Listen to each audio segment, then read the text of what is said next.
अस्सलाम वालेकुम दोस्तों, पाकिस्तान जो है वो टेस्ट क्रिकेट शुरू करने लगा और ये साल का शायद वो एक बहुत ही रेयर मोमेंट है जब पाकिस्तान टेस्ट क्रिकेट जो है वो खेलेगा, क्योंकि हम लोग तो T20 में बहुत ही ज़्यादा बिजी होते हैं ना, और T20 ही हमारे लिए सारी जो है वो क्रिकेट होती है।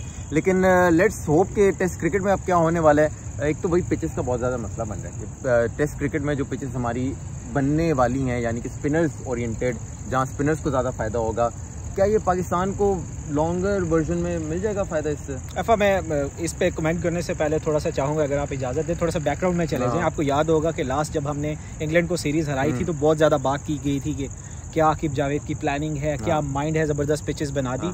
तो वो जो पिचेस बनी थी, Aqib Javed has nothing to do with that, और आपको तारीफ़ करनी चाहिए थी, जो कि अब हमारे चले गए हैं पाकिस्तान से, बांग्लादेश चलेंगे। Tony Hemming basically he was the guy, head curator, जो पाकिस्तान क्रिकेट बोर्ड ने उनको हायर किया था। और पाकिस्तान ने जो रूल किया टेस्ट क्रिकेट में, यूएई में जब क्रिकेट खेली जाती थी, तो उस टाइम भी ये वही क्यूरेटर है जो यूएई क्रिकेट बोर्ड के साथ काम कर रहे थे। तो स्पिन ट्रैक बनाने में उनकी स्पेशलाइजेशन काइंड ऑफ आप कह सकते हैं, although he is from Australia, लेकिन वो बहुत ज़्यादा क्रेडिट दे दिया गया कि आकिब जावेद ने ऐसा कर दिया, वैसा कर दिया। और अभी भी बहुत ज़्यादा बात भी मशहूर हुई थी पिक्चर्स, वो जो फैन लगा के पिक्चर्स वाली बात थी, लगाने वाले इस दफ़ा भी आपका रेफरेंस भी यही है कि वो पंखे लगा के जो स्पिन ट्रैक बनाकर जाल बिछाने की कोशिश की जा रही है कि साउथ अफ्रीका को हरा सके। लेकिन को यार पता है, इसमें सवाल ये ना कि ठीक है, आप टेस्ट क्रिकेट में तो आप कर लोगे, स्पिन ट्रैक बना लोगे और बड़ा बड़ा टर्न होना शुरू हो जाएगा, जो गोरी टीम है उनको आप पकड़ लोगे। लेकिन जब सेना कंडीशंस में जाओगे तो क्या ये कंडीशंस आपको हेल्पफुल होंगी? डेफिनेटली हमें कोई सेना कंडीशंस में तो इस तरह की टर्निंग ट्रैक्स हमें नहीं मिलने वाले ना, तो उसकी प्रिपरेशन हमने जो वो कहाँ करनी है यार। इसके साथ साथ एक और क्वेश्चन भी आपको करना चाहिए था कि क्या साउथ अफ्रीका के पास क्वालिटी स्पिनर्स नहीं है? हमने भी बैटिंग करनी है सेम ट्रैक्स में, और हमारी जो काइंड ऑफ बैटिंग आजकल चल रही है और जिस तरह की कॉम्प्रोमाइज सिचुएशन है पाकिस्तान की, तो पाकिस्तान के लिए भी इत्सेल्फ इतना आसान नहीं होगा कि उनके जो महाराज जैसे स्पिनर्स हैं या एक्सपीरियंस रुकीज हैं वो भी पाकिस्तान को टफ टाइम देंगे। लेकिन your point is valid as well कि जब हम सेना कंट्रीज में जाते हैं, जो फास्ट और बाउंसी ट्रैक्स होते हैं और जहाँ पे फास्ट बॉलर्स को मदद मिलती है, तो एकदम जो 360 डिग्री का चेंज होता है, उसके बाद हमारे बैट्समैन एक्सपोज हो जाते हैं। आई फर्मली बिलीव ना कि यार बहुत बात होती है कि आप घर में इंडिया पर तनकीद होती है, श्रीलंका पे, पाकिस्तान पे, क्या आप घर में जो वो टर्निंग ट्रैक्स बना देते हो। देखो भाई, टेस्ट क्रिकेट में जो आपकी होम कंडीशंस होती हो, आप उसका जो फायदा उठाते हो। अगर आप अपनी होम कंडीशंस का फायदा नहीं उठाओगे तो आप किसका फायदा उठाओगे? अब जाहिर सी बात है, ऑस्ट्रेलिया या साउथ अफ्रीका, इंग्लैंड अगर पाकिस्तान आके खेलेगी तो उनके लिए हम लोग कोई ग्रासी विकेट्स तो नहीं बनाएंगे ना। ग्रासी विकेट्स बनाना का मतलब है कि आप अपने पाँव पे जो कुल्हाड़ी मार रहे हो, इतना तो बेवकूफ़ कोई भी क्रिकेट बोर्ड नहीं होगा। तो जो आपकी जो अपोजिशन है, जो अवे टीम है, जो आपको टूर कर रही है आपकी कंट्री में, उसकी जो वीकनेसेस हैं उसको आपने पकड़ के आपने पिचेस बनानी है। और ये हमें पता है कि south Africa, England, New Zealand, Australia, ये सारी वो टीम्स हैं जिनके टर्निंग ट्रैक्स कभी भी होम में नहीं बनते। हार्डली हमने ऑस्ट्रेलिया में देखे कि चौथे पांचवें दिन जाकर जो वो टर्न होता है, या इंग्लैंड में जाकर चौथे पांचवें दिन टर्न होता है। उसके अलावा ये टीमें जो है वो सिर्फ जहाँ सीम होती है, स्विंग होती है और तेज किडी किस्म की जो वो पिचेस बनाती हैं। तो फेयर एनफ कि यार, अगर पाकिस्तान टर्निंग ट्रैक से अगर एक्सपोज करना चाहता है इन सेना कंट्रीज को, उनकी टीम्स को, तो वेल ऑफ, ठीक है, बहुत अच्छा है। अफा, अगर आप थोड़ा सा इजाजत दें तो मैं इसमें बात करना चाहूँगा। देखिए, जो आप सेना कंट्रीज की एग्जांपल देते हैं या सेना कंट्रीज की आप बात करते हैं, उसमें ये सिचुएशन होती है कि वहाँ पर उनकी डोमेस्टिक क्रिकेट भी उन्हीं ट्रफ्स में खेली जाती है, और उनकी जितनी भी क्रिकेट स्ट्रक्चर है वो उसी क्रिकेट में उनके प्लेयर्स बढ़ते हैं और उसके बाद वो इंटरनेशनल अरीना में आते हैं। हम बेसिकली कंफ्यूज होते हैं कि हमने अपनी डोमेस्टिक क्रिकेट किस तरह खेलनी है।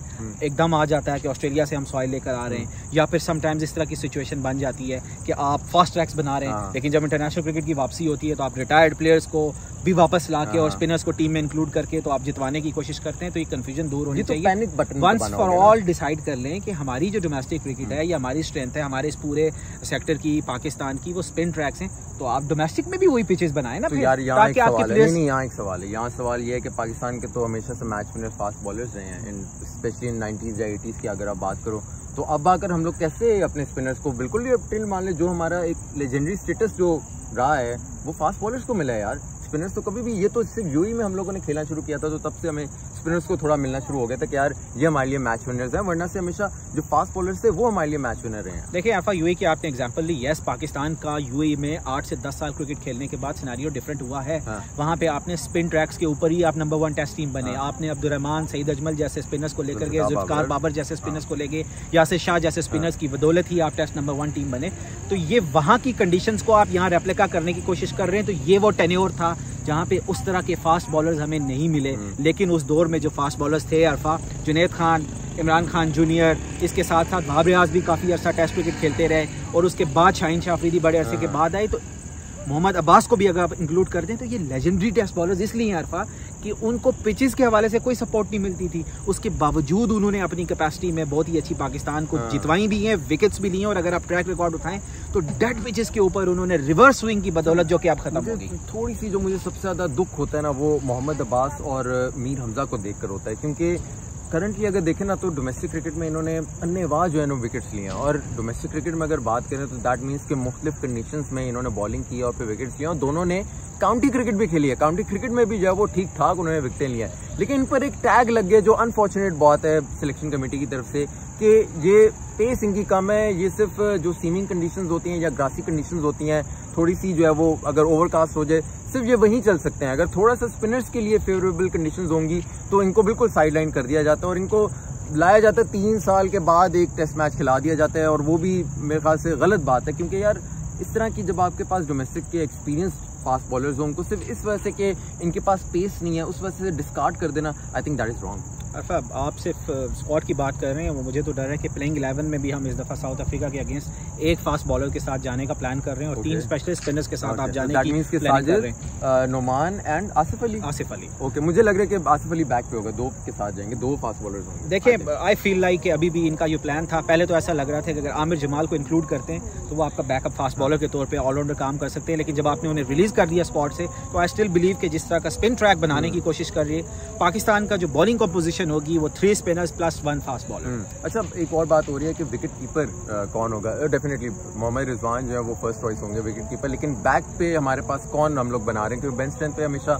एक क्रिटिसिज्म होता है कि बेंच स्ट्रेंथ हम लोग जो नहीं बना पा रहे। रोहिल नज़ीर का नाम आ रहा है, रोहिल नज़ीर को टेस्ट स्क्वाड में शामिल किया है। अब अगर उसको शामिल किया तो दैट मीन्स मोहम्मद हारिस, हसीबुल्लाह ये बिल्कुल डिस्कार्ड हैं। रोहिल नज़ीर को ये बैकअप के तौर पे बना रहे हैं, तो how do you feel like? देखिए, बड़े इप्स एंड बट्स के साथ हमने पहले हसीबुल्लाह को अपना फ्यूचर डिक्लेयर किया, उसके बाद हमने देखा कि मोहम्मद हारिस को जब आप लेकर आए, लेकिन चीज़ें कन्फ्यूजन में रही हमेशा। आप उनको वाइट बॉल में चांसेस देते रहे, लेकिन यहाँ पर रेड बॉल में आप उनको डगआउट में ही बिठा के रखा। तो आउट ऑफ नोवेयर अभी आपने रोहिल नज़ीर को लेकर आए, tons of experience in the domestic circuit, लेकिन इट डिपेंड्स कि आप उसको चांस देते हैं या नहीं देते। अगर वो 3-4 सीरीज में डगआउट में बैठ के बगैर खेले वापस वाइप आउट हो जाएगा अरफा, तो दैट इज रॉन्ग। अगर आपने एक बैकअप विकेट कीपर बनाना है तो आप उसको मौका भी दें, आप उसको खिलाएं भी। लेकिन आज क्लैरिफिकेशन सिलेक्शन कमेटी की तरफ से जरूर सामने आई है अरफा, और ये खबरें भी सामने आई कि Mohammad Rizwan is are a wicket keeper batsman और वही खेलेंगे टेस्ट मैचेस में, और रोहिल नज़ीर हमारा फ्यूचर के तौर पर हम देख रहे हैं। तो ये वो बात है जो अजहर महमूद ने आज की। शुक्र है मोहम्मद रिजवान को जो थोड़ी सी रिस्पेक्ट देने चाहिए उन्हें, वो कम से कम टेस्ट क्रिकेट में तो दे रहे हैं या ओडीआई क्रिकेट में तो दे रहे हैं। ओडीआई क्रिकेट में मुझे थोड़ा सा जो डामाडोल ही लग रहा है। खैर, लेकिन अपने फीडबैक से आप जरूर आगाह रखिएगा। अरफा फिरोजकी और अबू बकर बिन तलत को स्पोर्ट्स इन्फो डिजिटल से इजाज़त दीजिए। अल्लाह हाफ़िज़।